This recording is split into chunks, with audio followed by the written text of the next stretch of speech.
Thanks for tuning into the Hidden Tracks podcast. You can find us wherever you find podcasts or listen to music. When you have an opportunity, please give us a 5-star review, write a little note, tell us how we're doing. We really appreciate it. It helps us keep this thing going. If you want to reach out to us, you can find us at Facebook at Hidden Tracks. Instagram is at HiddenTracks99, and if you'd like to send in submissions or talk to us or give us any feedback about what we're doing, our email is myhiddentracks99@gmail. Thank you so much again for tuning in, and I hope you enjoy the show.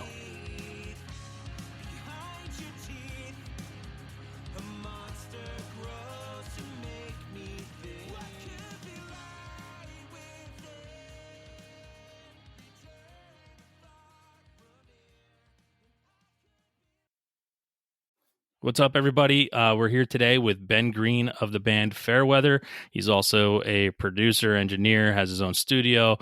Very talented gentleman. Ben, welcome to the show. Hey, Shane. Thank you for that kind intro. Well, here's some more kindness. Thank you for creating an album that is one of my favorite albums of the year, in Nate Bergman's Metaphysical album. Oh yeah, Metaphysical Change. Yeah, Nate. That was a pretty wild record to work on, and sort of assembled in a very, very cool way. It was a lot of fun to work with Nate on that stuff. That's cool that you dig that. Yeah, that was a great transformation to see him pivot like that. It's and since that, that album, I was lucky enough to see him open a crazy lineup back in January, which was Appleseed Cast, Cursive, and Thursday, and then have the opportunity to talk to him and then see him again. And the fucking pipes on that guy. I brought a friend with me the second time. I was like, you gotta see this fucking dude. Like, and here's what he was, and here's what he's doing. It's fucking crazy. Yeah, he's a real effortless singer. He makes it look easy, which is always so annoying. Yeah. Very annoying. But, and another album that came out, nice EP, FAIRWEATHER, your band, Deluge, the EP came out, very dark and ominous, I want to say. The style of the band throughout the years has changed, and see if you want to talk about that. Where you guys started from back in the early aughts or 2000s for people, and to where you are today with Deluge. And I mean, it just starts with that dark and ominous tone where I'm like, whoa, what's going to happen to me throughout this? Yeah. I mean, it's definitely, I think it's a record of the times, that it was written and recorded in. It was something that we've been working on for a bit, maybe for the past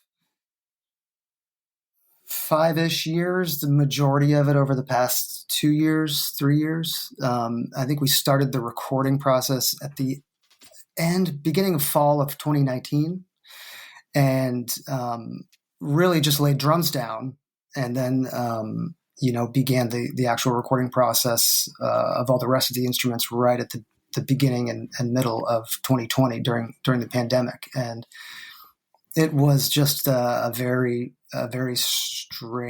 strange time for the whole world, and also for music, because it kind of, everything ground to a halt in this world that was kind of an external world, playing music, playing in front of crowds, playing in front of people, for all musicians just became much more internalized.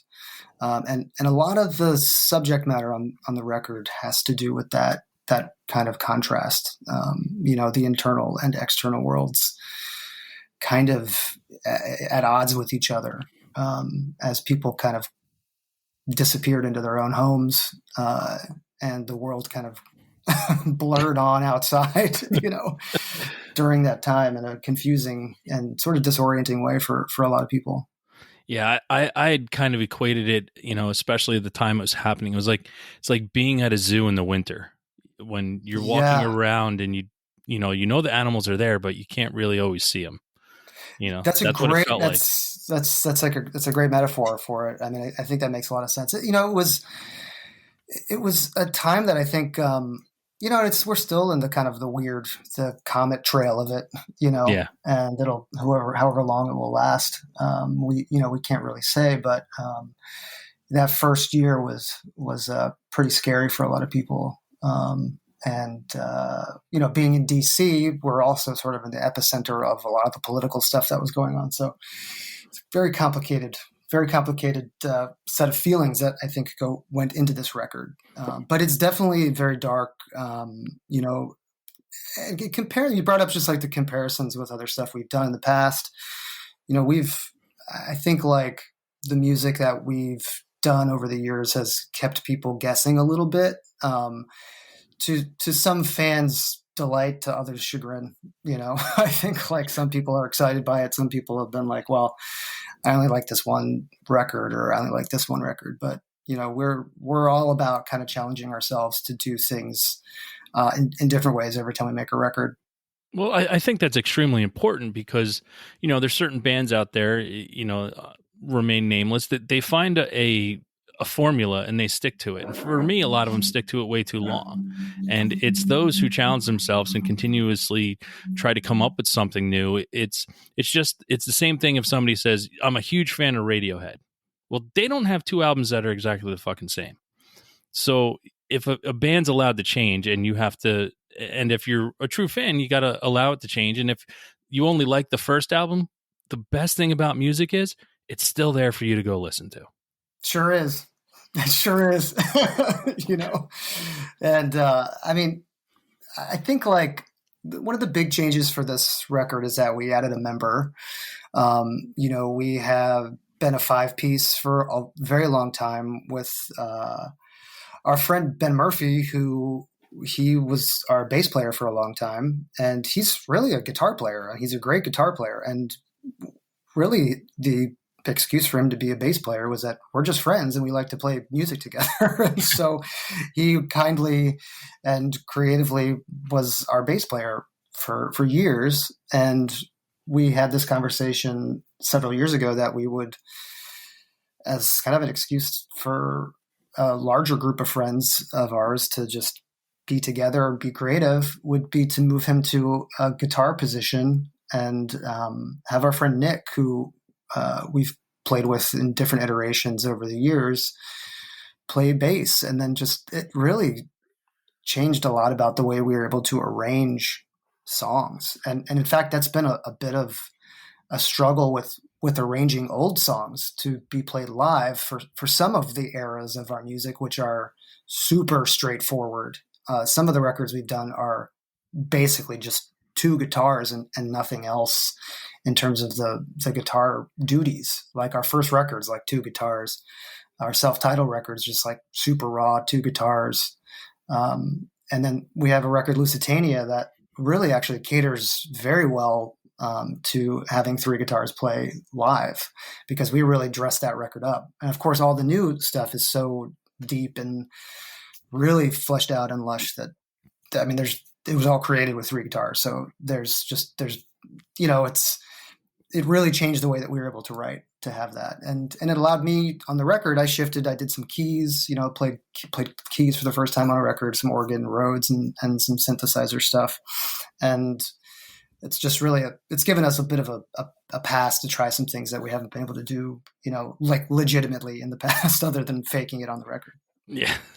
And now that you're getting out there and playing again, and got a big thing coming up with Furnace Fest, which is awesome, just an awesome thing for people to come back and have a great time. I was lucky enough to be there last year. This year, kind of checked out because I'm going to two different festivals. But I mean, to come back and to have this EP from being away for a little while, from sitting on it for a little while too, and you producing and engineering and doing all this kind of stuff, how hard was it for you to just pick back up when it's now time to go back out? And how hard was it for you to sit on the EP to just get it out recently? I mean, it's been really hard pretty much since 2003. And that was hard in a different way. We played, I think the band started in 1999.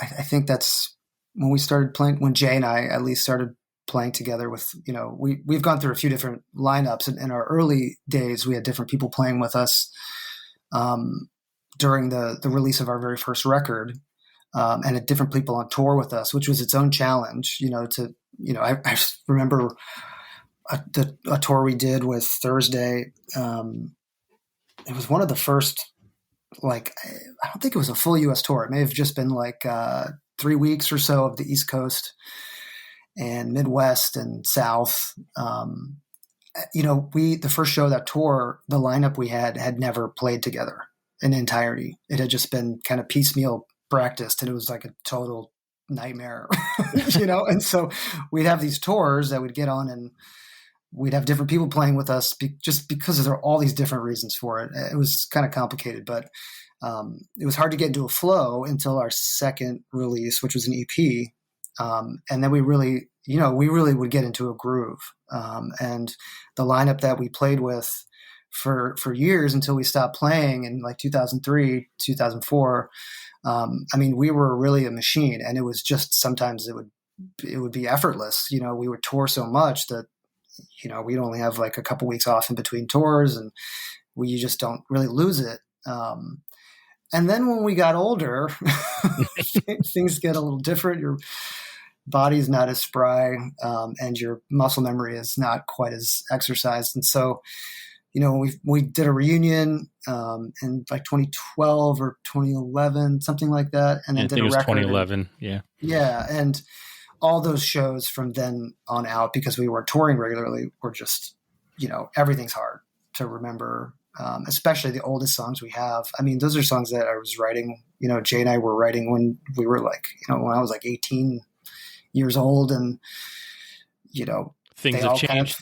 Yeah. And also they all have like the same 4 or 5 chords. And so like they just blur together. They don't have much distinctive personality in terms of, like at least the guitar music. And so in a way they're less complicated, but they're harder to like remember. And so digging some of that stuff out of the corners of your brain is challenging. And you heard a lot more after like a 1, 2, 3 leg show, run of shows that you get over on a tour that you're doing when you're younger. Your body's just more strong, and you're more resilient, and you've played a bunch of shows in a row, and they just get over it. But, we don't really tour. We all have, families and professional lives and stuff like that outside of our friendship in music. So it is definitely harder. Some ways more liberating, because there's no pressure really on us to act or do anything in any particular way. So that's definitely a different sort of vibe for us.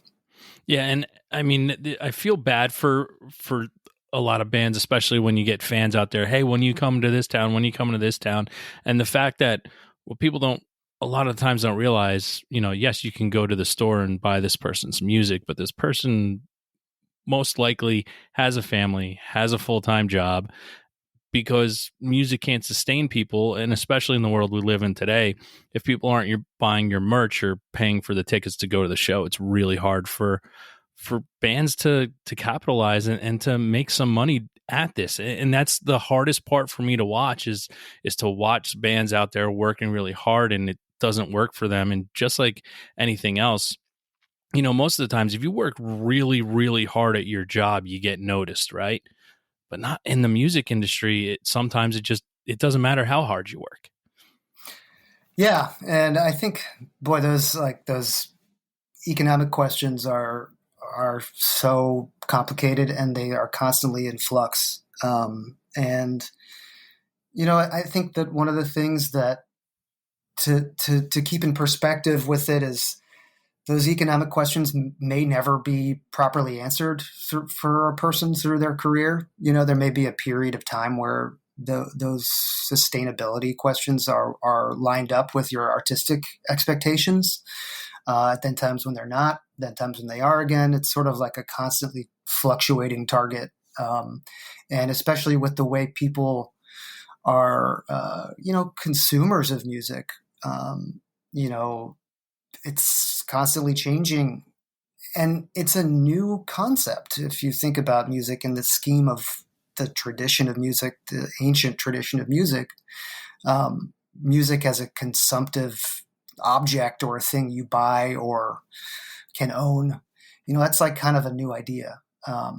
And so I think sometimes the vocabulary around music has been a bit corrupted by that, and so people forget that music is something you take part in, that you have duties and obligations to those around you to to participate in. It's like it's like dancing. It's music. It's like an intrinsic thing in human lifestyle. And sometimes those questions about the economics of it are just sometimes they're just at odds with making music, and you sort of see that with the way music is thought of a lot of times. And so many of the people that I work with, they are trying to answer their economic questions of their life because they have to eat, they have to put food on their table with, well, what do I do with this to make that happen? And it's a lot of times questions like, how can I have my music be something that, sells a car or sells a product, like it's background music for other commodity.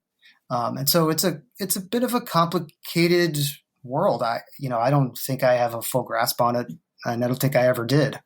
And I think that Fairweather in particular oftentimes had aesthetic goals that were very much at odds with the intelligent business goals that we could have made, especially in the early stages of our career, that, probably shot us in the foot more than once.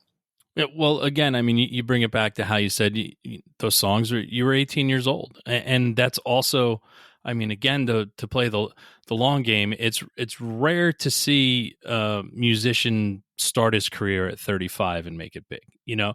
So you have to start in an era where you're young and spry and you can go do those tours and get out there, get your name out there, but at the same time, you're not developed enough mentally to, listen, I'm not going to generalize, but I know I wasn't at that age to be on tour and to make all the correct decisions to have a long and healthy musical career.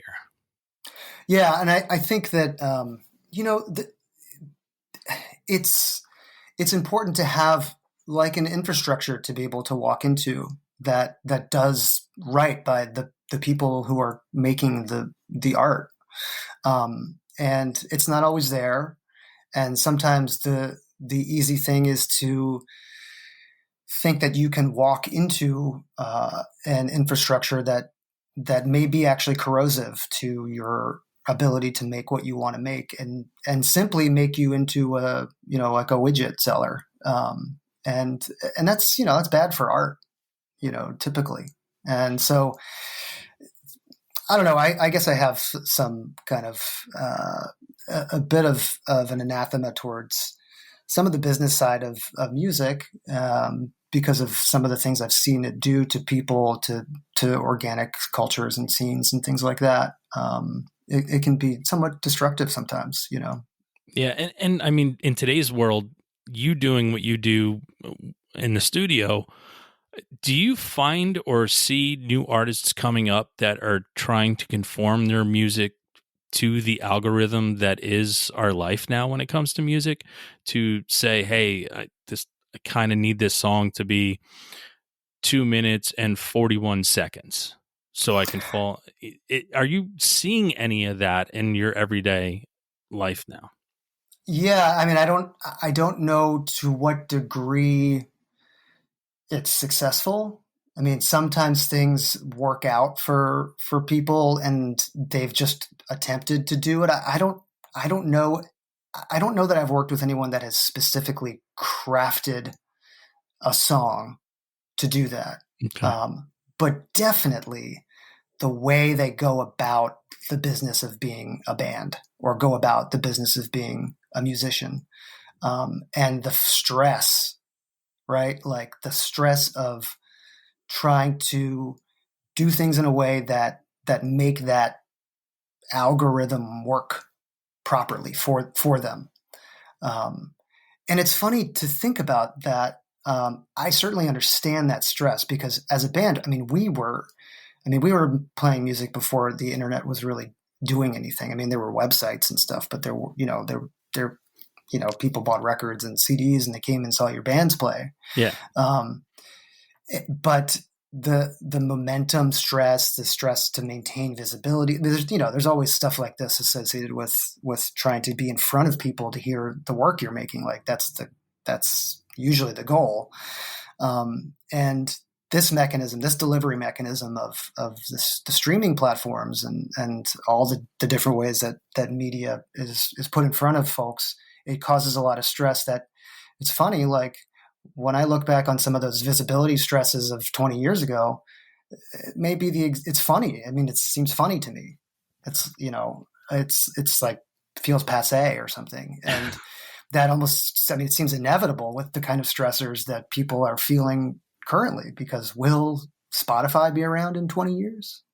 Yeah, I mean, just who knows why? Yeah, those decisions that you're making now are based on something that is so potentially fleeting. So, but I get it. I mean, it's not like unrelatable, Yeah, and that's when it comes to that kind of stuff too, and watching how music is consumed and also delivered at a time where, for me, the old guy of the generation, and having to grow up falling in love with an album because I spent my hard-earned money on that one album, because that was the only way I could get it and consume it, and falling in love with it to the point where nowadays, if I hear a song on Spotify or something and I see it, I'm like, oh my God, this is awesome. And I go look up the band and that's the only song they have.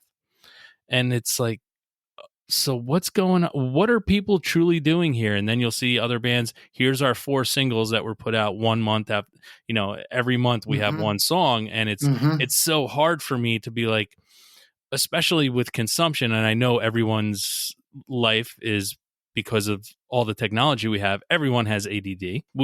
It's just, there's no way around it, because that's the way life is now. But at the same time, I get a little heartbroken when I find someone that has 2 songs and they're 2 bangers, and I'm like, they're fantastic. I want more from them, and then I get nothing. And it's hard for me at that point to latch onto a band anymore like that. Yeah, and I think there's a feeling of connectedness, right, to someone's trajectory or someone's ability to express themselves in kind of a long format. And I understand that. I mean, I was reading something, an article or a Twitter thread or something that somebody had published last week, I think, and it was how Spotify, it appears that there are fake jazz artists that are being promoted through these different playlists that actually don't have any existence outside of these kind of ether worlds of playlist. Like they're not people, or you can't find them. It's just such a weird kind of nebulous world to be concerned with. But I understand the fear of being left out of visibility. I mean, I completely relate to that. Yeah, I read an article last week or a week ago too about there was a band who has, had a pretty decent following, and they saw with all their streams how much money they weren't making. So what they did was they put an album, a 10-song album, onto Spotify. Apparently did not go through the checks and balances of Spotify, put it on there. There was no songs on it. And they asked their fans to, when they go to sleep at night, to play it and put it on repeat, because there's nothing there. There was absolutely nothing. It was just a track listing. And it took a while for Spotify to catch on, but they had already received their $20,000 royalty check. Man, that's jamming the system. Yeah.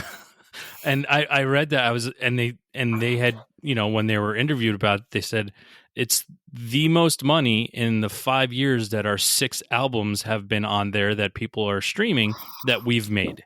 So that kind of gives you a weird, it gives you an insight into what the true like purpose of this machine that people are really worked up and concerned about, what it really is.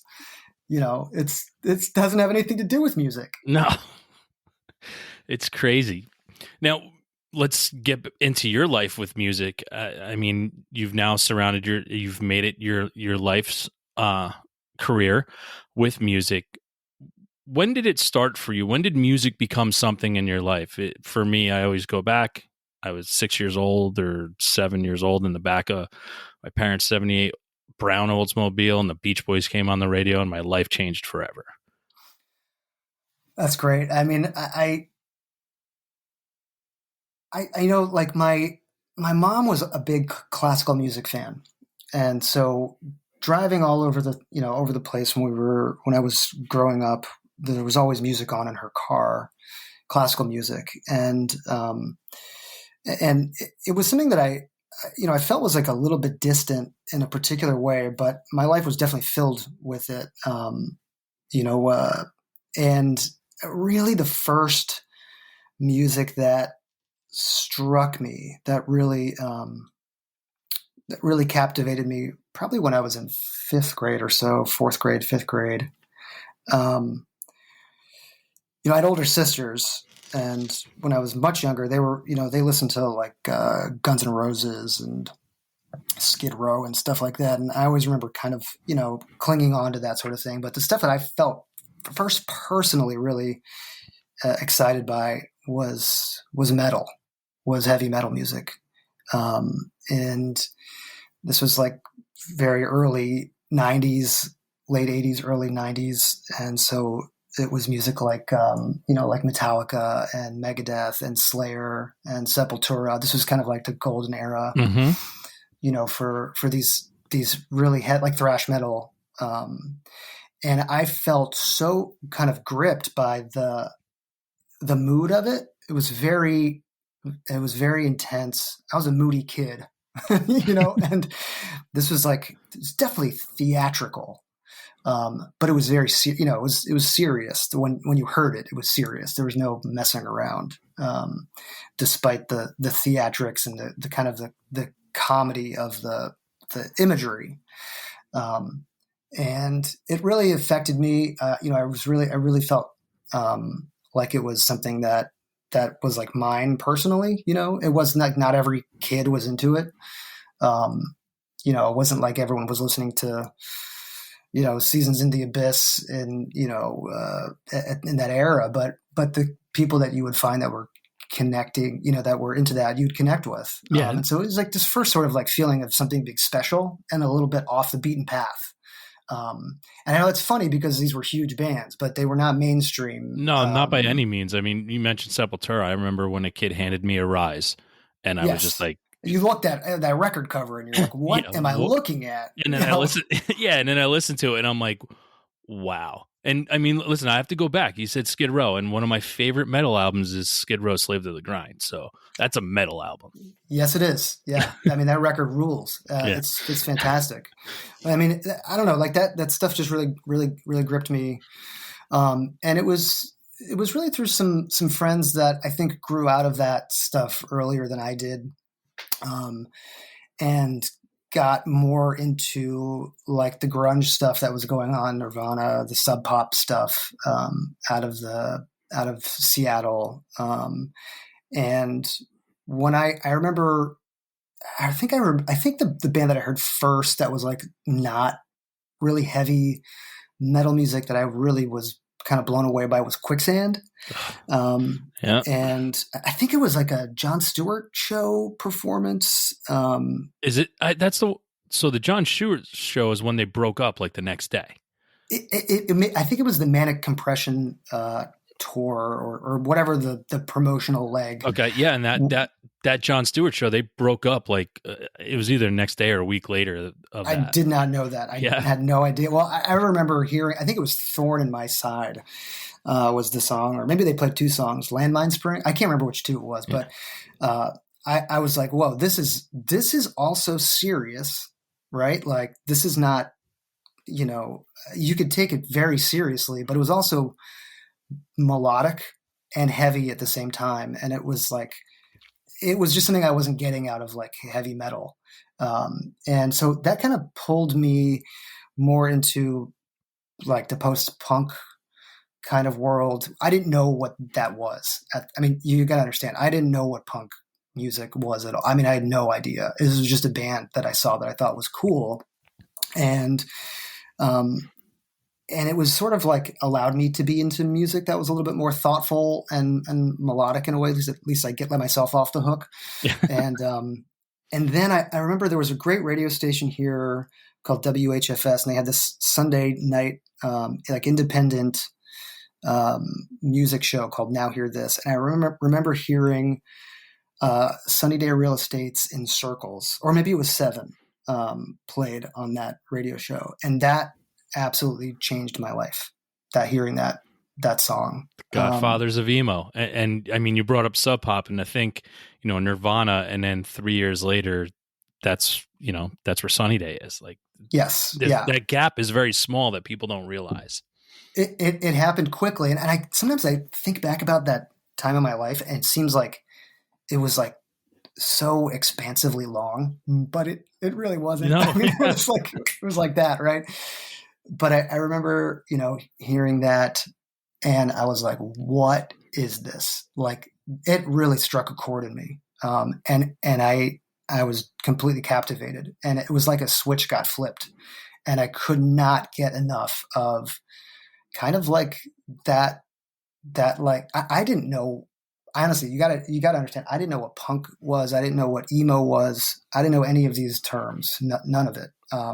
I just thought it was indie rock. Yeah. And that's what and so through that, getting into Sub Pop, like Sebado and Up Records and Touch and Go, like Built to Spill, and I met a lot of people at my high school who were also into that same kind of music. I was really fortunate to meet some very, very creative people who were kind of into that kind of music, and learned a lot about the music that was going on, Brainiac, and I mean, all these other really neat sort of innovative bands at the time, and fell in love with that. And also British music. Like, I was real into Britpop, the Stone Roses, the Charlatans, and I really was not into punk music at all. I didn't know any bands. I didn't really. It's kind of funny because I went from being into heavy music into being kind of into this lighter, quirkier kind of stuff. And then it was really through when I met Jay Littleton, the singer of Fairweather, when I was about maybe 16 or so. And he and his friend Amir were into hardcore. They were straight edge into hardcore music and punk music, and I got to be friends with them in high school. And I didn't really understand it at first. I didn't like understand the beat, like the hardcore beat. Like, it didn't like make sense to me. Like the double time hardcore beat. Like, I would hear it and I'd be like, what is the rhythm here? Like, I don't freaking get this. It was like hard to wrap my mind around.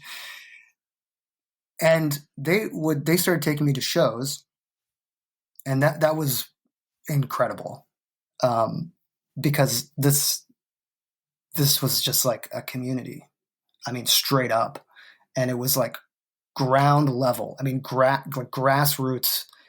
All the people there that are performing are the same people who are putting on the shows, are the same people that are in the audience. There is zero difference between all of the people in this room. Like, they're all the same in a particular feeling, right? Like, in a sense of like hierarchy. And I'd been used to seeing music where you'd go to a club and you were the audience and the band was the performer and the club was, the club. And there are these three separate kind of personalities in this, in this relationship. And then that was really incredible to me, and being able to be at a place where it's just everyone is doing kind of the same thing, and extremely welcoming, and that was like maybe the most attractive thing to me about any of it, was how tight and real it was, and really communitarian before I even knew what that meant. Yeah, that's what music is. And when you find that group and that community, the community of music lovers, as my term always is, people at a show are aren't strangers, they're just friends I haven't met yet, because you're all there for the same thing. And especially that young age and seeing that DIY scene, and how you said that hierarchy, but everyone's the same in the room and you're all there for the same reason. And that's what breeds life into music. And I think it still goes on, which is fantastic. But it's still at this point where we're at. I think those communities get smaller and smaller, but then you go somewhere like a Furnace Fest and you see how large that community actually is. Like, being Yes. there last year, bringing my wife to a hardcore slash punk slash emo festival, and my wife, who's not the most hardcore person in the world and doesn't really fully get it, but for her, when she goes, out of all maybe 60,000 people there, not one asshole. And I'm like, yeah, that's the community that it thrives. Just because the music and judging a book by its cover, we're all there for the same thing. And in addition to that, it gives you a bit of a, I'm not sure what the right word is, but it gives you a bit of a confidence boost that, you know, um, a, like a culture is within reach of making, Yeah. right? Like it's something that can happen. You can do it. I mean, it's such a kind of a cliche thing to be saying or thinking about being from DC, but DC is just has been so fortunate to have a history of just things being made in terms of music, especially in a town that is kind of a company government town. There are musical communities that really like we're champions of just saying, well, to hell with what the infrastructure currently is, we're going to make our own. And that was such a sort of a revelatory idea for me to understand that as like a kid, a young kid. And seeing that, was that one of those moments where it gave you that look or expectation of, hey, I could do this too? I mean, it seemed like I had to, in a way, like I could play music. I'd grown up playing guitar. Just kind of, I played with friends in stupid heavy metal bands that really didn't do anything, and I played music with friends in high school and people's garages and things like that. Nothing ever serious. It was Jay who pushed that. He was the one that really was, to me, the prime mover for saying, hey, like, do you see what this is like here? Like, let's just play some songs. Like, let's just sort of see what happens. And it just never seemed like uh, impossible. That it could be good or that people would like it. Never. I mean, it wasn't even really about thinking anyone would care about it in the world at large. It was just kind of like, hey, we live in this town and all these people are friends and we go see each other's bands play. Why shouldn't we do that or try to do it? It was definitely his motivation that pushed me there. But I mean, we were lucky to have this kind of infrastructure already in place. A lot of communities don't have that. Um, there were shows happening in like the very early 2000s, late 90s here at DIY venues that were enormous. I mean, enormous, 800, 900 people. Um, so we kind of like walked into this amazing world. It was pretty profound. And it's always, paying back towards those who created that, those who came before, that allowed you to be able to do that. And having that and seeing that, what was it like when you saw that people gave a shit about the music you were creating? I mean, it was definitely strange. It was the kind of thing where Because you it didn't definitely. believe it, or No, it wasn't that I didn't. It wasn't that I don't think I didn't believe it. It was just kind of like it felt kind of like an accident or something. It just felt like, oops, I don't know why this is happening. I don't know how this is happening. We really didn't do a ton of work as a band before, some of the people in our area, started to pay attention to us, and then got connected with like our favorite record label at the time. Like, it was just, we only played a handful of shows, maybe like 10, 15 shows, 20 shows at most. I mean, even that maybe sounds like a lot. And so it all kind of felt weird. Wow. It was like, boy, this is kind of an accident that this happened. And it was like a feeling of, let's take advantage of this. Wow. Now, going back to when you're creating music with those friends in garages or everything, I always love to hear what this answer will be. What was the name of the very first band you were in? Oh, it was Nuclear Winter. It's actually really good. Yeah, we They're usually really bad. That's why I get excited to hear the answer. Now I'm kind of disappointed because so it was Nuclear Winter. This is when I was really into death metal. It was a band with my friend Jeremy, and we both played guitar, and we had a drummer, and he only had an electric drum kit. So yeah, there's that. And then I think we never played a show. The first band that I ever played a show with was a band called Snufkin, and Snufkin is a character in it's a beloved Finnish like children's series called The Moomin Trolls, which I had read for some reason a bunch growing up. Like if you look into like Finnish.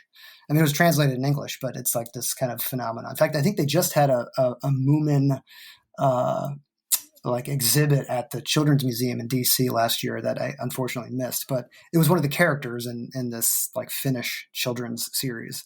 And that was a very like, we want to sound like Built to Spill or Sunny Day or something like that. And we recorded a tape and sold it at our school. And we had one tape recorder. And so what we did was we put the tape recorder in the middle of the room at the place we practiced, and we like moved all of the instruments to different places in the room so that we could adjust the levels. Like that was how we like mixed the tape. It was just a mono recording with one microphone of of all of us playing at the same time. It was very singing to a can kind of thing. I wonder if anybody still got them. Man, I'm trying to remember the name of it. I can't. It's gone. It's too far gone. Well, doing performances like that, when Fairweather started to gain traction and start moving along, is there a show that stands out in your mind, for good or bad, that you can always just vividly remember that moment? Probably the first time we played at there was a church that had punk shows in College Park called St. Andrews, and our friend Jamie was the promoter. In fact, he was our first manager. He's the one that connected us with Equal Vision. He said, "I want to book you and I want to manage you," and he booked us at one of his shows. And every time we played at that church, it was massive. I mean, it was just like a big open church like performance room that he would rent on one of the weekend days, like a Friday or Saturday or Sunday matinee. And they were huge shows. We played with Jimmy Eat World there, Dashboard, Confessional. I think we played with Hot Water Music. I mean, there would be. There'd be like, I think we've played shows there where there were around 1,000 people in the room. I mean, at a DIY venue. There weren't really clubs doing punk shows in DC at the time. I think they'd gotten tired. It was, kind of violent, the hardcore scene in DC. There was problems with it. And and I think that the clubs got kind of tired of that sort of thing. So it was mostly DIY spaces doing punk hardcore shows. Nice. Do you remember the first concert you ever went to, what it was? I'm pretty sure that my sister took me and a friend to go see at the 930 Club Lush Wow. and Mojave 3, which was the band that one of the members of Slowdive had formed after Slowdive. And this was maybe 1993. I think it might have been 93 at the 930 Club. I'm almost certain that's what it was. I kind of like flipped between that, and there was another show, like a festival show that I went to with like, I think the Go-Go's played at the Patriot Center in Virginia. But the one I really remember as the first one was this Lush Mojave 3 show. That's awesome. I love that you mentioned the Mojave 3. Nod people won't know that. So that's awesome. Neil Halstead from Slowdive. That was his. Neil Halstead. That's right. Yep. Do you have a favorite show that you've ever got to experience that you've been at? Maybe you were even on the bill for? Oh, wow. That's a great question. Favorite show. You're going to have to give me a second to think about this because I've been to so many that it's a little tough to remember. Playing wise, I think, as a band playing, I think one of the most incredible experiences was the reunion show that we did. That was unreal. When we had not played together for maybe 8 years, I think, something like that, as Fairweather. I mean, we had all played together in different bands, different iterations of things. But that show was really like incredible. I mean, there were so many people there, so excited to see us play that I did not expect to be received that way at all, and made me feel extremely validated for the work that we had done, years ago. Especially, we did a record in 2003 that really was like not well received at all, and it had become kind of in the interim period a real favorite of people's. So it felt very, very cool to be playing those songs and finally having people sing along with those tunes, Yeah. That was wild. In terms of shows I've seen that are some of my favorite shows, man, that's a good question. I might have to come back to that. Okay. I feel like there's too many on the tip of my tongue that I can't quite even out. Do you have a band in your life that just never lets you down? It's a band you just can always turn to put on, or an artist, someone that you just always turn to no matter what mood you're in, and you just know life's gonna be okay when you put it on. In terms of bands and bands, like this is something that is like, I think I touched on earlier, but like durability, longevity, and being able to do things interestingly and creatively through a long career is like something that I really deeply admire. And one of the musical groups that does that for me is definitely Superchunk. And I feel like every record that they have done has been, they're connected because they're the same people, but they're all very different from each other. And they're extremely prolific and relatable in a musical kind of way. I mean, they're not pushing any boundaries in terms of the kind of thing they're hoping to accomplish, but it's super honest and real. And so that is a band that I've always felt very, very compelled by, because they last. Everything they do is solid and awesome. I really admire them. See, I have a problem with them because I don't know how they keep getting better. Yeah, right.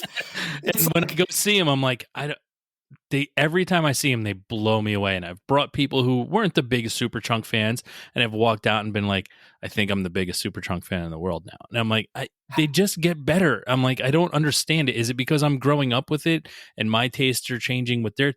It's just they are as they're extremely prolific, and just to watch and Mac just still going out there cranking out shit, it's a testament to their craft and how much they care, because I feel it every time I see them play. So How do they still have so much energy? I don't know. I have no idea, because I can't do it. I just went to a 2-day festival and I'm fucking shot, 2 days after coming home. I mean, you see that you see Mac like jumping around, and I'm just like, man, that dude he's got something in his bones, and it's impressive. He has to have a personal masseuse and a hot tub in the van that he's riding in when he's done with the show. I know. 100%. He's like Gumby, those guys are they're so impressive to me, and it's funny because they're kind of like workhorses. You know what I mean? They're not like a romantic band, and it's like you don't say their name and people are like, oh yeah, they're really like they're revolutionizing stuff. I mean, it's not really about that. It's just like they have figured out a way to do something continuously and interestingly and honestly for such a long time, and it's always a total delight. I really admire that kind of work ethic. They are, and they're one of those bands where I have bands that I absolutely love, and I can find an album and be like, yeah, that album sucks, I can't get to it. I honestly can't say that about Superchunk, to be where I'd be like, yeah, no, that album sucks. Yeah, I can't do that. I mean, it's just like there's something about them that really that's impressive. I also really admire Phil Elverum a lot, of Microphones and Mount Eerie. And I think that is a little bit of a stranger world. But he also has kind of created this mythology, this like universe that he lives in and makes music inside of. And there is so much, and it's been so consistent and also prolific. And he has like complete control over everything that he does. And there's like, if you are someone who's like just discovering that guy's music currently, you're just able to walk into this world of music and art and all kinds of story and emotion that he's created that is definitely pretty incredible.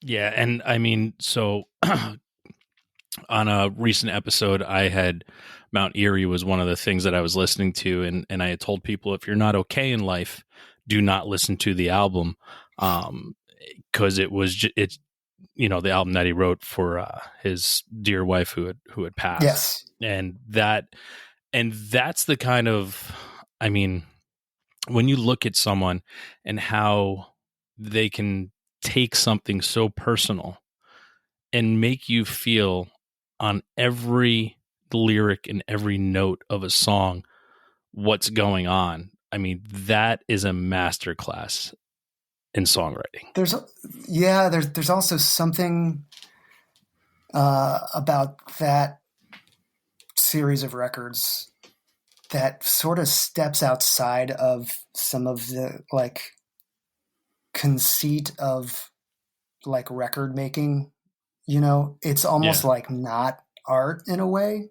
It's almost something completely different and outside of the world of like composition.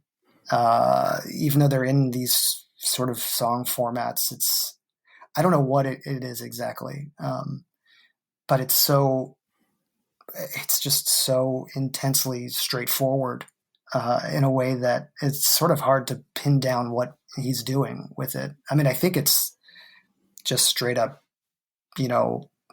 confessional of an internal monologue. Yeah. But it's a very complicated. I think I've only listened to those two records maybe once or twice.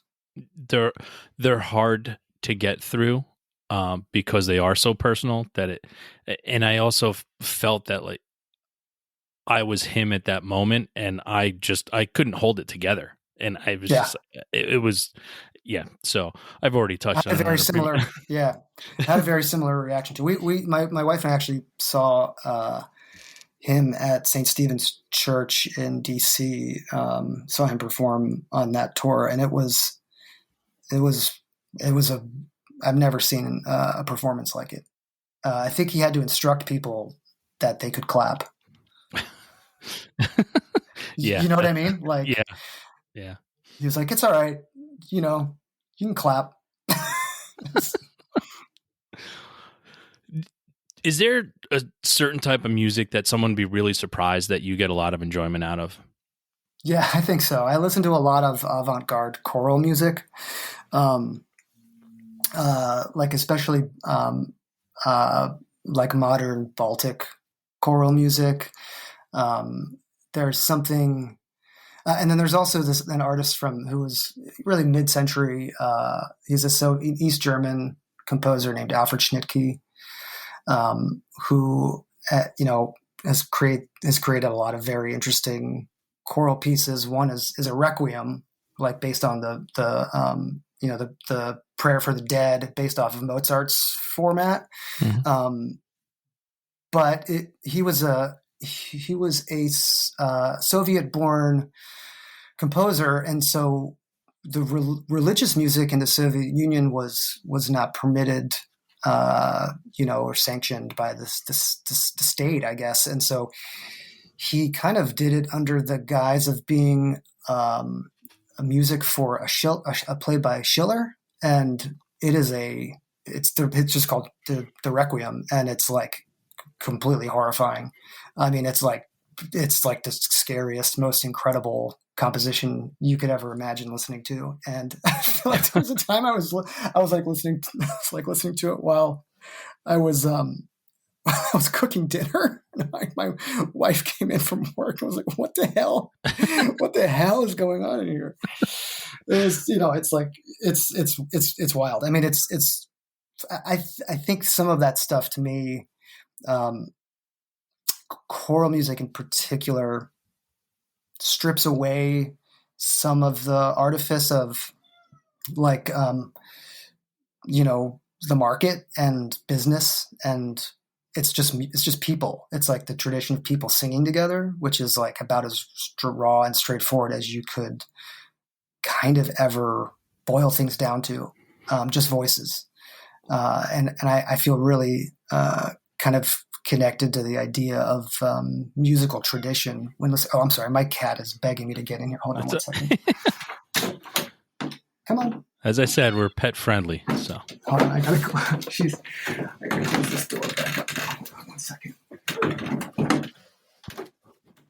Okay. All right. You happy now? Yeah. So yeah. There's just something about that. There's something about choral music that really makes me feel connected to music outside of much of the, I think, like I was saying earlier, like the vocabulary of what people are concerned with currently. Billy, I'm sorry, my cat is being so loud right now. It's all right. I'm just going to put a disclaimer. So if anyone's listening to the show at home with their dogs, to let them know that the dog will freak out at some point. Okay, I'm going to put her in my lap so she relaxes. Anyway, so yeah, that's a little bit of a cat tangent, but yeah, so I think that's something that people might find a little funky. But yes, I'm a big fan of it. Did you have an opportunity to think about your favorite show? Oh man, no, I've been so preoccupied. All right. You don't have to answer it here. You can email it to me and I'll throw it out in the liner notes. Okay, I'll do that. That's like prep. I got to prep for that. You got prep for that. That's too much. Yeah. Now, if someone never heard Fairweather, never heard the band, never heard your music, and you had to play them one song, what song would you play for them that would best describe what it is that you guys do? I think that there's like a middle ground. We've done so many different things that I'd probably play them something off of Lusitania, which is a record we did in 2003. I mean, I think with the new record we've done, which is it's really far in a different direction, not a different direction, but a much more elaborate version of what we're hoping to express or do. I think that that record is probably a decent middle ground between some of the styles that we've played around with, some of the kinds of compositions that we've played around with. Maybe the song Lusitania itself, which is, to me, like, it's like that's a defining song for us as songwriters. It's dark, it's melodic, but it's still, it still drives, and it has a lot of the dynamic contrasts that we really care about playing around with currently, especially. Nice. Now, with coming out with the EP and things opening up and playing shows and everything, what is it that you're most looking forward to moving forward? I mean, honestly, the shows are so difficult to do, but they're fun. I mean, like it's fun to play with my friends live. We're all just best friends, so it's cool. But I really love writing, and so I kind of, if schedule and lives are able to connect, it would be, the thing I think I'm looking forward to the most is writing with them, new tunes. The creation that never stops. Yeah. And, it's like helpful because, I'm a studio owner, and I have a place that we can kind of leisurely, to some degree, work on the things we want to, however we really desire. It's pretty weird. It's pretty unusual for a lot of folks, although it's getting more and more common for people to be able to manage some of that on their own, as like people who are musicians become more and more self-dependent. Yeah, and in some ways, it's almost to a point where a lot of them have to become self-dependent like that. Yeah, I mean, it can be a good thing. It can be a really bad thing too. As someone who works with musicians to make their records and record them and help produce them, sometimes the having access to the technology liberates them to really do incredible stuff outside of our studio experience. But sometimes there are just rabbit holes, wormholes, Yeah. whatever are opened up, and they can just go down these paths that are not needed, Yeah. And kind of ruin something that was already pretty great. Which is like not knowing when to say enough's enough. Yeah. Like we have the thing. So double-edged sword. Well, I think that's the hard part too, where, everyone that created during the crisis that the world was in and was sitting on stuff, how many people went back to paint over that picture, and how much paint does it take to ruin a picture, where people could just sit there and start playing with things over and over again because they had all this time to perseverate on what their creation was at that time. It's really easy to do it. And especially if you're a band that, like, you all maybe live together or something, or several of you live together and are like always thinking about your songs and are always thinking about music. It's really easy to overwork stuff. And that's one of those things that's, a hard lesson. World's going to end in 5 minutes. Meteors crashing into the earth. You have to listen to one song. Oh, I thought you were just describing reality. No. I was just agreeing you. I was like, yeah, you're probably right. You have to listen to one song. What song do you listen to? Oh, good Lord. Man, I let me think about that for 2 minutes. What song would it be? What's the first thing that popped in your head? Probably a Weird Al Yankovic polka medley. Okay. Hey, that'll work. Something fun to go out with. Yeah, why not? Why the hell not? Well, so I've kept you here quite a long time. We'll end on a nice Weird Al thing before we move to the last segment. Yeah. So first thing I want to say, thanks so much for spending your time with us. And I'd like to give you the opportunity right now to tell all the listeners how to find everything that you do personally, and how to find all the Fairweather stuff that's out there, and what you guys coming up and are looking forward to. Yeah, absolutely. And thank you for having me on. I really appreciate the time and great questions. It was really nice chatting. So the band's Fairweather, and we have a new EP out on Equal Vision Records, which is probably where you want to go find stuff. It's called Deluge, and it's there's vinyl you can go buy, and you can also listen online and, help our algorithm response. Stay in that queue of that algorithm. Oh yeah, you got it. You got to get it. You got to get it. So now's probably the best time to pull up however you listen to your music, Ben, because we're in our segment of Weekly Threes. It's 3 things that you are listening to that you'd like people to listen to as well for right now. Okay, let me take a look at what I've got in here right now. What have I had on the agenda?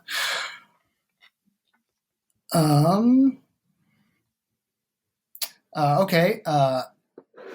One of the last things that I listened to that I really think is fantastic. It's this a Danish singer, cellist, and pianist named Agnes Obel. She has a record called Myopia that I think came out a couple years ago. Really, really neat mixture of weird, interesting vocal looping things going on, and beautiful piano arrangements, a lot of atmosphere. It's really, really cool.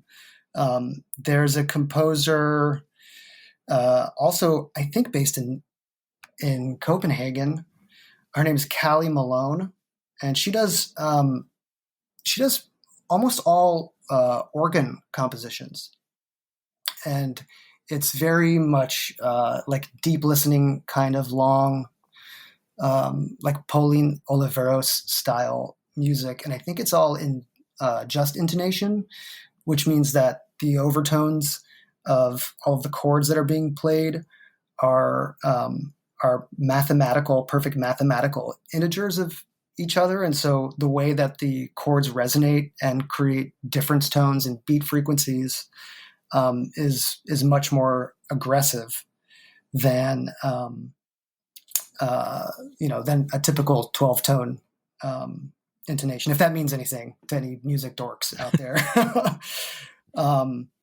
And then another one of the last things was Nivek, Nivhek, which is what is her name? Liz Harris, I think, of Grouper, and it's a really beautiful composition that she did with another artist. And I kind of can't get enough of it. It came out maybe 2-3 years ago, and I turn to it often. Nice. Good 3 for you listeners out there. My 3 for this week, no particular order. First one is a band called Spite House. The album is self-titled, Spite House. Chicago rock band, really good rock music to get into. Number 2 is a band called Swiss Army. The album's called Park Mountain. It's kind of an alternative pop punk out of the nice Pittsburgh, PA area. And last but not least, a band called Good Sleepy out of Massachusetts. The name of the album is Every Single Little Bit. They're kind of mathy, emo-ish type of band. So those are my 3 for this week. Right on. So, Ben, thank you so much for being here. We appreciate your time. We appreciate what it is you do for the music community out there with your studio, providing me with things to listen to, and also with your band and creating music for all of us out there to enjoy. So thank you so much for what you do as an artist and for everyone else in the musical community. Thank you so much. Man, Shane, thanks so much. I appreciate it. Well, everybody, you know what time it is. It's time to go out, listen to Fairweather, and have a great fucking time.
position to secure a direction that was always planned. The winds have somehow turned. There's no telling where or when I might now land.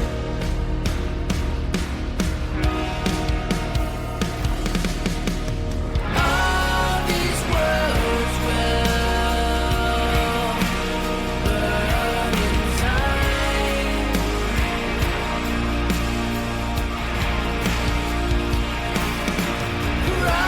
Promises of holding the line.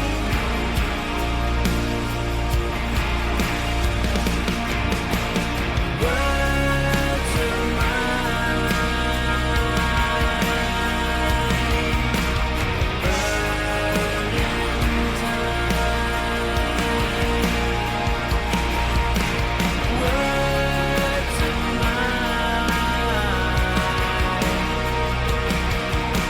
burning time.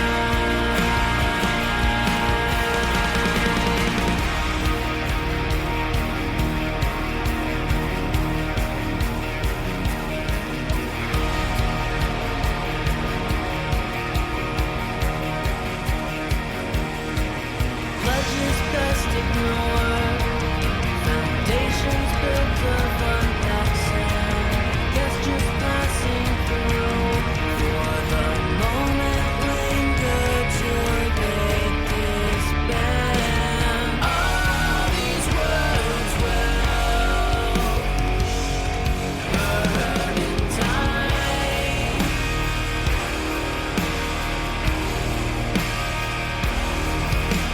Promises of holding the line.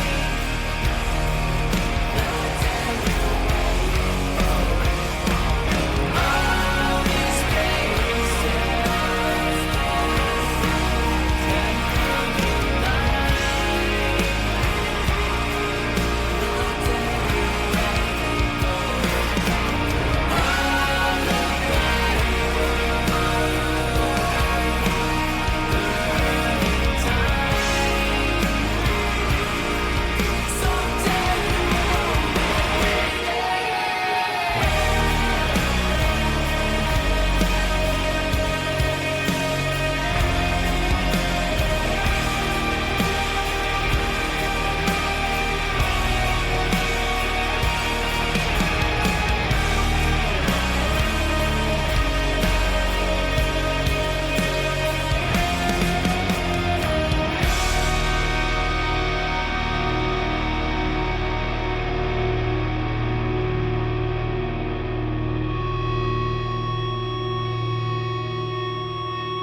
Thanks again for tuning into the Hidden Tracks podcast.